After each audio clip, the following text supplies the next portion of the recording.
बीना बहुत गरीब थी। पति के जाने के बाद उसने लोगों के कपड़े सिल सिल कर बच्चों को पढ़ाया लिखाया। जीवन में इतने संघर्ष के बाद उसे बहुत बड़ी खुशी मिली। उसके बड़े बेटे सचिन की पढ़ लिख कर नौकरी लग गई, लेकिन छोटे बेटे सुमित को कोई नौकरी नहीं मिली। सुमित बोला, माँ, मैं दिन रात पढ़ता हूँ, मेहनत करता हूँ, मगर क्या करूँ, मेरी किस्मत ही खराब है जो हर बार इंटरव्यू में फेल हो जाता हूँ। बीना ने उससे कहा, ऐसे हिम्मत नहीं हारते बेटा, तू पढ़ा लिखा है, कोशिश करता रहे, कभी ना कभी तो सफलता मिलेगी ही। और घर में बैठने से अच्छा है कि बच्चों को ट्यूशन पढ़ा। सुमित बच्चों को ट्यूशन पढ़ाने लगा। सचिन की मुलाकात एक कॉफी शॉप में प्रियंका से हुई और दोनों में प्यार हो गया। वह एक बहुत अमीर आदमी की बेटी थी। सचिन ने प्रियंका के बारे में माँ को बताया और शादी की बात करी। बीना ने उससे कहा, लेकिन बेटा, कहाँ वो और कहाँ तुम? हम गरीबों के घर में वह कैसे रह पाएगी? तो सचिन बोला, माँ, अब मेरी नौकरी लग गई है, एक आध साल में सब कुछ अच्छा हो जाएगा और सुमित भी तो कमाएगा, देखना फिर हम लोग भी अमीर हो जाएंगे। बीना को उसकी बात माननी ही पड़ी। कुछ दिनों बाद सुमित के लिए रेनू का रिश्ता आया। सुमित ने कहा, माँ, मैं अभी अपने पैरों पर नहीं खड़ा हुआ, जिस दिन मैं कामयाब हो जाऊंगा उस दिन शादी कर लूंगा। तो बीना बोली, अभी मैं हूँ बेटा, कल को अगर मैं नहीं रही तो फिर क्या होगा? तेरे भैया कमाते हैं, तेरी भाभी की मर्जी के बिना वो तुझ पर एक पैसा भी नहीं खर्च करेंगे। मेरी बात मान जा बेटा। रेनू गरीब घर की लड़की है पर संस्कारी है, मुझे पसंद है। बीना के बहुत जिद करने पर सुमित और रेनू की भी शादी हो गई और फिर वो दोनों अपनी गृहस्थी में व्यस्त हो गए। प्रियंका अपने मायके से बहुत दहेज लेकर आई थी, लेकिन रेनू को मायके से सिर्फ 2-4 जोड़ी कपड़े और 1-2 हल्के फुल्के गहने ही मिले थे। प्रियंका एक दिन रेनू से बोली, ये क्या रेनू, ये कैसी सब्जी बनाई है? घर में तेल नहीं था क्या? तो रेनू ने कहा, दीदी, तेल तो मैंने डाला था, वैसे भी ज्यादा घी तेल सेहत को नुकसान देते हैं। प्रियंका ने कहा, रेनू, ये तुम्हारी तरह मिडिल क्लास लोगों का खाना नहीं बन रहा है, ये हम लोगों का खाना बना है। प्रियंका बहुत ही घमंडी थी क्योंकि उसके पिता और पति दोनों के पास बहुत पैसा था। कुछ दिनों बाद प्रियंका बोली, मैं माँ बनने वाली हूँ माँ जी। तो बीना ने कहा, मुबारक हो बेटी। अरे वाह दीदी, ये तो बहुत खुशी की बात है। हाँ रेनू, और सुनो, अब सारा काम तुमको अकेले ही करना पड़ेगा। मैं प्रेग्नेंट हूँ ना, अब मैं काम नहीं कर पाऊंगी। दीदी आप आराम कीजिए, मैं सब कर लूंगी, बस आप अपना और इस बच्चे का ख्याल रखें। कुछ दिनों बाद रेनू रसोई में काम करती हुई बेहोश हो गई।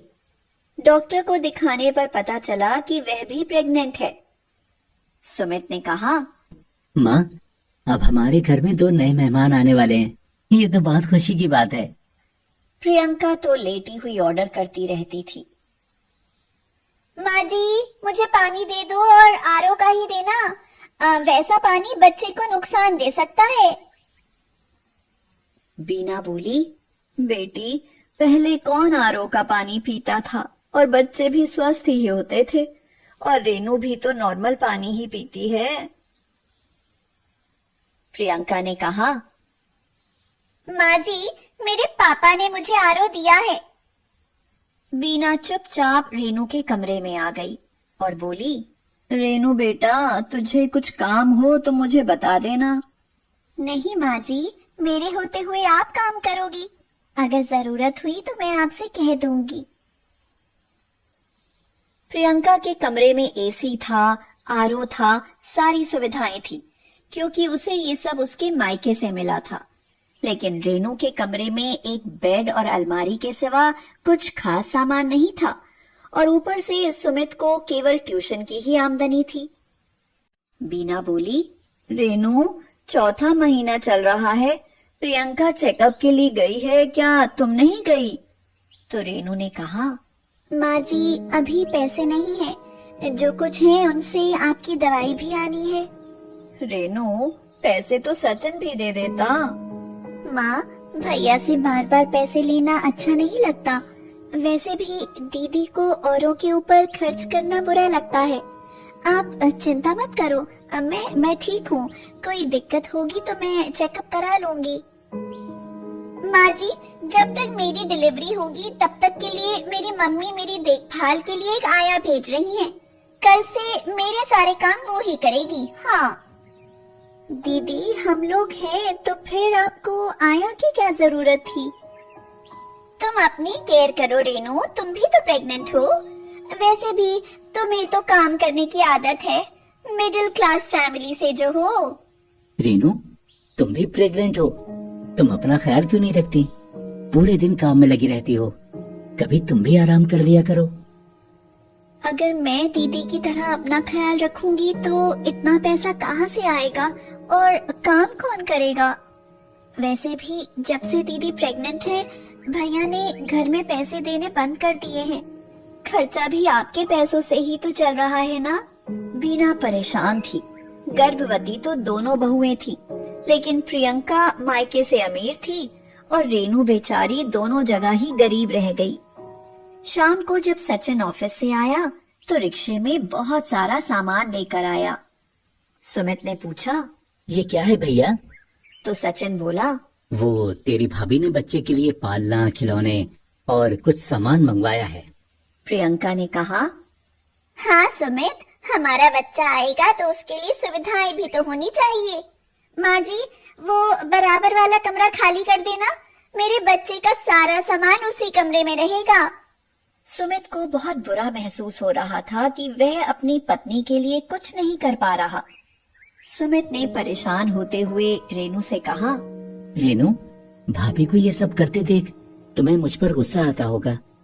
मुझे माफ करना, मैं तुम्हारे लिए कुछ नहीं कर पा रहा हूँ। तो रेनू बोली, मुझे कुछ नहीं चाहिए। क्या गरीब लोगों के घर में बच्चे पैदा नहीं होते? देखना, हमारा बच्चा बड़ा प्यारा सा होगा। बस आप और माँ जी मेरे साथ रहें, फिर मुझे किसी चीज की जरूरत नहीं। अगले दिन प्रियंका रेनू से बोली, रेनू, क्या ये अचार वगैरह खाती रहती हो? मैं तो नारियल और संतरे खाती हूँ। देखना, मेरा बच्चा गोरा होगा। दीदी, भैया की नौकरी है और मेरे पति की इतनी आमदनी नहीं है। हाँ, वो तो है। अगले दिन प्रियंका सीढ़ियों से गिर गई। घर में कोई मौजूद नहीं था। उसको लेबर पेन शुरू हो गई। अपनी परवाह किए बिना रेनू ने प्रियंका को उठाया और टैक्सी लेकर हॉस्पिटल भागी। इस भागदौड़ की वजह से रेनू को भी 8वें महीने में ही लेबर पेन शुरू हो गए। रेनू ने सचिन, सुमित को फोन करके हॉस्पिटल में बुला लिया। इतना ख्याल रखने के बावजूद भी प्रियंका की डिलीवरी बड़े ऑपरेशन से हुई। फीमेल डॉक्टर ने कहा, बच्ची की हालत नाजुक है, उसे बहुत ज्यादा पीलिया आया है, इसलिए उसे नर्सरी में रखना पड़ेगा। अगर आने में 1 दिन की भी देर हो जाती तो माँ और बेटी दोनों की जान को खतरा था। वो तो शुक्र है कि आपकी देवरानी जल्दी ही आपको यहाँ ले आई। तो प्रियंका ने कहा, मैंने तो अपना पूरा ख्याल रखा था, फिर ऐसा कैसे हो गया? डॉक्टर, मेरी बच्ची को बचा लो। डॉक्टर बोली, हम पूरी कोशिश कर रहे हैं। उधर रेनू ने एक स्वस्थ बेटे को जन्म दिया। उसकी डिलीवरी नॉर्मल हो गई। प्रियंका जब हॉस्पिटल से घर आई तो वह रेनू से बोली, रेनू, तुमने मेरे लिए अपनी परवाह भी नहीं करी। अगर तुम समय पर हॉस्पिटल नहीं ले जाती तो हम माँ बेटी की जान भी जा सकती थी। मैं हमेशा अपने और अपने बच्चे के बारे में सोचती रही, कभी तुम्हारे लिए नहीं सोचा। मैं अपनी अमीरी के घमंड में रही। इतना ख्याल रखते हुए भी मेरी बेटी की जान बड़ी मुश्किल से बची है और मेरी वजह से समय से पहले तुम्हें लेबर पेन शुरू हो गए। अगर तुम्हारे साथ कुछ गलत हो जाता तो मैं खुद को कभी माफ नहीं कर पाती। दीदी, गर्भवती होना, बच्चे को जन्म देना हर स्त्री का सौभाग्य है, वो अमीर हो या गरीब, लेकिन जरूरत से ज्यादा दिखावा करने से कई बार हम अपना ही दिल दुखा बैठते हैं। वैसे भी मैंने इस बारे में कभी नहीं सोचा। बस अब जल्दी से हमारी गुड़िया ठीक होकर अपने इस भैया के पास आ जाए।